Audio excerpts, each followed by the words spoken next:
Oberoi hotel ಸಿಗುವಂಥ ಸೌಕರ್ಯಗಳು ಜಗತ್ತಿನ ಯಾವ ಅಂತಾರಾಷ್ಟ್ರೀಯ ಹೋಟೆಲ್ಗಳಿಗೂ ಕಮ್ಮಿ ಇಲ್ಲ.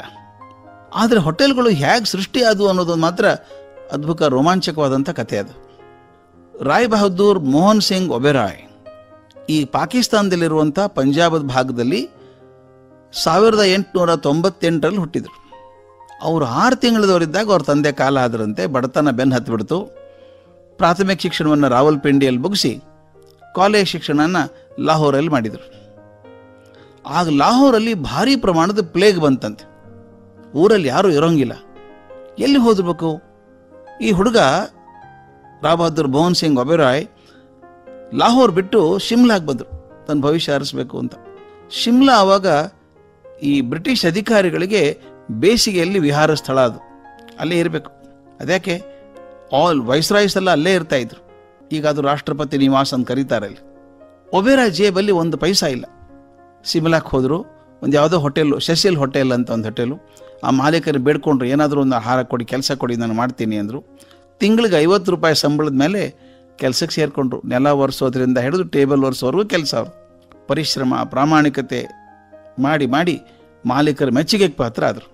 ಅವ್ರದ್ದು ವಿಶೇಷ ಏನಂದರೆ, ಹೇಳಿದ ಕೆಲಸ ಅಷ್ಟೇ ಮಾಡೋದಲ್ಲ, ತಾವೇ ಮುಂದಾಲೋಚನೆಯಿಂದ ಏನೇನು ಮಾಡಿದರೆ ಹೋಟೆಲ್ ಒಳ್ಳೇದಾಗ್ತದೆ ಅಂತ ಮೈ ಮೇಲೆ ಜವಾಬ್ದಾರಿ ತೊಗೊಂಡು ಕೆಲಸ ಮಾಡಿದ್ರಂತೆ. ಆ ಹೊತ್ತಿಗೆ ಇನ್ನೊಬ್ಬ ವ್ಯಕ್ತಿ ಕ್ಲಾರ್ಕ್ ಅನ್ನೋನು ಶಿಮ್ಲಾದಲ್ಲಿ ಒಂದು ಕ್ಲಾರ್ಕ್ ಹೋಟೆಲ್ ಅಂತ ತೆಗೆದ. ಇವನು ಕರ್ಕೊಂಡು ಹೋದ, ಬಾಪ ನನ್ನ ಜೊತೆ ಕೆಲಸ ಮಾಡು ಅಂತ. ಹೋಟೆಲ್ ಕಟ್ಟೋದು, ನಿಭಾಯಿಸೋದು ಎಲ್ಲ ಕೆಲಸವನ್ನು ಸರಿಯಾಗಿ ಮನಸ್ಸಿಟ್ಟು ಕಲ್ತರು ಒಬೆರಾಯ್. ಮುಂದೆ ಕ್ಲಾರ್ಕು ಶಿಮ್ಲಾ ಬಿಟ್ಟು ಬೇರೆ ಕಡೆ ದಿಲ್ಲಿಗೆ ಹೋಗ್ತೀನಿ ಅಂದಾಗ ಹೋಟೆಲ್ ಮಾರಬೇಕು ಅಂದ. ಹೇಗೂ ಮಾರ್ತೀನಿ, ನೀನೇ ತೊಗೊಂಡ್ಬಿಡಪ್ಪ ಅಂತ ಒಬೆರಾಯ್ ಹೇಳ್ದ. ದುಡ್ಡು ಏನೋ ಮಾಡಿ ಎಷ್ಟಿತ್ತೋ ಕೊಟ್ಟರು. ದುಡ್ಡು ಕಮ್ಮಿ ಬಿತ್ತು. ಇನ್ನು ಗಮನಿಸ್ಬೇಕು ಸ್ನೇಹಿತರೆ, ಹೇಗಿರ್ತದೆ ಜೀವನ ಅಂತ. ಒಬೆರಾಯ್ ಹೆಂಡತಿ ಹೇಳಿದರು, ದುಡ್ಡು ಕಮ್ಮಿ ಬಂತು ಅಂತ ಹೋಟೆಲ್ ಬಿಡಬೇಡಿ, ನಾನು ಕೊಡ್ತೀನಿ ಅಂತ ಕೊರಳಲ್ಲಿ ಹಾಕಿದ ಮಂಗಳಸೂತ್ರ ತೆಗೆದು ಕೊಟ್ಟರು. ಅದನ್ನು ಮಾರಿ ಆ ಹೋಟೆಲ್ ಕೊಂಡ್ಕೊಂಡ್ರಂತೆ. ಆ ನಂತರ ಆ ತಾಯಿ ಕೃಪೆನೋ ಅಥವಾ ತ್ಯಾಗನೋ ಗೊತ್ತಿಲ್ಲ, ಹಿಂತಿರುಗಿ ನೋಡಲಿಲ್ಲ ಒಬೆರಾಯ್. ಕಲ್ಕತ್ತಾದ ಗ್ರ್ಯಾಂಡ್ ಹೋಟೆಲ್ ಕೊಂಡ್ಕೊಂಡ್ರು. ಈಗ ಹಲವಾರು ದೇಶಗಳಲ್ಲಿ ಅತ್ಯುತ್ತಮ ಹೋಟೆಲ್ಗಳನ್ನು ಮಾಡಿದ್ದಾರೆ, ರೆಸಾರ್ಟ್ ನಡೆಸ್ತಾರೆ. ಈಗ ಒಬೆರಾಯ್ ಸಂಸ್ಥೆಯಲ್ಲಿ ಸುಮಾರು 12,000 ಜನ ಕೆಲಸ ಮಾಡ್ತಾರೆ. ಕೊನೆಗೆ ರಾಯ್ ಬಹದ್ದೂರ್ ಮೋಹನ್ ಸಿಂಗ್ ಒಬೆರಾಯ್ ತಮ್ಮ 103ನೇ ವಯಸ್ಸಿಗೆ ನಿಧನರಾದರು. ಜೇಬಿನಲ್ಲಿ 1 ರೂಪಾಯಿ ಇಲ್ಲದಂಥ ಹುಡುಗ ಈ ಎತ್ತರದ ಮಟ್ಟವನ್ನು ಮುಟ್ಟಿದ್ದು ಅತ್ಯಂತ ಅದ್ಭುತವಾದ ಸುರಮ್ಯವಾದ ಕಥೆ. ಇದು ಒಂದು ಘಟನೆ ಅಂತ ನೆನಪಿದೆ.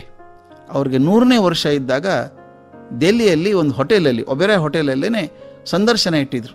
ಟೆಲಿವಿಷನ್ ಇಂಟರ್ವ್ಯೂ ಆಗ್ತಾಯಿತ್ತು. ಆ ಹುಡುಗಿ ಕೇಳಿದ್ದು, ಇಂಟರ್ವ್ಯೂ ಮಾಡೋಳು, ಸರ್ ನೀವು ಸಣ್ಣವರಿದ್ದಾಗ ತುಂಬ ಬಡತನ ಇತ್ತು, ಇಷ್ಟೊಂದು ಶ್ರೀಮಂತಿಕೆ ಇದೆ, ದೊಡ್ಡ ಸಾಧನೆ ಆಗಿದೆ, ಪ್ರಪಂಚದ ಎಲ್ಲ ಕಡೆಗೂ ನಿಮ್ಮ ಹೋಟೆಲ್ಗಳಿದ್ದಾವೆ, ಶ್ರೀಮಂತಿಕೆ ಅಂತೂ ಬೇಕಾದಷ್ಟು ಬಂದುಬಿಟ್ಟಿದೆ, ನಿಜವಾಗ್ಲೂ ಹೇಳಿ ನಿಮ್ಮ ಜೀವನದಲ್ಲಿ ಅತ್ಯಂತ ತೃಪ್ತಿ ಸಮಾಧಾನ ಇದ್ದದ್ದು ಯಾವಾಗ, ಬಾಲ್ಯದಲ್ಲೋ ಈಗೋ? ಒಬೆರಾಯ್ ಕೊಟ್ಟ ಉತ್ತರ ಅಸಾಮಾನ್ಯವಾದಂಥ ಉತ್ತರ, ನಮಗೆಲ್ಲ ಅತ್ಯಂತ ಬೋಧಕವಾದಂಥ ಉತ್ತರ. ಆತ ಹೇಳಿದ್ದು, ನಾನು ಬಡವನಾಗಿದ್ದಾಗಲೇ ಸಂತೋಷವಾಗಿದ್ದೆ, ಯಾಕಂದರೆ ಬಡತನ ಇದ್ದರೂ ನನ್ನ ಜೊತೆಗೆ ಅತ್ಯಂತ ಪ್ರಿಯಳಾದ ಪತ್ನಿ ಇದ್ಲು, ಮಕ್ಕಳು ಎಲ್ಲರೂ ಜೊತೆಗೆ ಇರ್ತಾ ಇದ್ವಿ. ಅವರ ಪ್ರೇಮದಲ್ಲಿ ಕಷ್ಟ ಗೊತ್ತೇ ಆಗಲಿಲ್ಲ ನನಗೆ. ನನ್ನ ಒಬ್ಬ ಮಗ ಅಪಘಾತದಲ್ಲಿ ತೀರ್ಕೊಂಡ, ಇನ್ನೊಬ್ಬ ಅಸ್ತಮಾ ರೋಗಕ್ಕೆ ಬಲಿಯಾಗಿ ಹೋದ. ನನ್ನ ಹೆಂಡತಿ, ನನ್ನ ಜೀವದ ಆಧಾರವಾಗಿದ್ದಂಥ ಹೆಂಡತಿ ನನ್ನನ್ನು ಬಿಟ್ಟು ಹೋಗಿ ಭಗವಂತನ ಪಾದ ಸೇರ್ಕೊಂಡ್ಬಿಟ್ಲು. ಇನ್ನೊಬ್ಬ ಮಗ ಇದೇ ಕೆಲಸದಲ್ಲಿದ್ದಾನೆ, ಯಾವ್ಯಾವ ದೇಶದಲ್ಲಿ ಸುತ್ತಾಡ್ತಾನೋ, ವರ್ಷಕ್ಕೊಮ್ಮನ್ನು ನೋಡಿದರೆ ಹೆಚ್ಚು.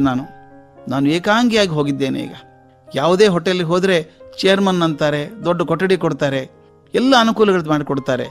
ಆದರೆ ಪ್ರೀತಿ ನಗು ಅಲ್ಲ, ಅದು ಪ್ಲಾಸ್ಟಿಕ್ ನಗು. ಚೇರ್ಮನ್ ಅಂತ ನಗ್ತಾರೆ. ನನಗೆ ಆತ್ಮೀಯವಾದ ನಗು ನೋಡಿ ಎಷ್ಟೋ ವರ್ಷ ಆದಂಗೆ ಆಗಿದೆ. ನಾನು ಬಡತನ ಇದ್ದಾಗಲೇ ಚೆನ್ನಾಗಿದ್ದೆ ಅಂತ. ಭಗವಂತನ ರೀತಿಯೇ ವಿಚಿತ್ರವಾದದ್ದು ಸ್ನೇಹಿತರೆ. ಒಂದನ್ನು ಕೊಡುವಾಗ ಇನ್ನೊಂದನ್ನು ಕಿತ್ಕೋತಾನೆ. ಎಲ್ಲವನ್ನು ಕೊಟ್ಟುಬಿಟ್ರೆ ನಾವೇ ದೇವರಾಗಿಬಿಡ್ತೀವಲ್ವಾ, ಮರ್ತೇ ಬಿಡ್ತೀವಲ್ವಾ? ಒಬೆರಾಯನ್ ಮಾತು ನೆನಪಿರಬೇಕು. ಶ್ರೀಮಂತಿಕೆನೇ ಜೀವನದ ಪರಮ ಉದ್ದೇಶ ಅನ್ನುವಾಗ ನೆನೆಸ್ಕೋಬೇಕು. ಆತ ಹೇಳ್ತಾನೆ, ನನ್ನ ಪರಿವಾರದವರ ಪ್ರೀತಿ ಇದ್ದಾಗ ಸಂತೋಷವಾಗಿದ್ದೇ ಹೊರತಾಗಿ ದುಡ್ಡನ್ನೇ ಜೀವನದ ಪರಮ ಗುರಿ ಅನ್ನೋರಿಗೆ ಈ ಮಾತು ಆಗಾಗ ನೆನಪಾಗ್ತಿರ್ಬೇಕು ಅಂತ ಅನ್ಸುತ್ತೆ.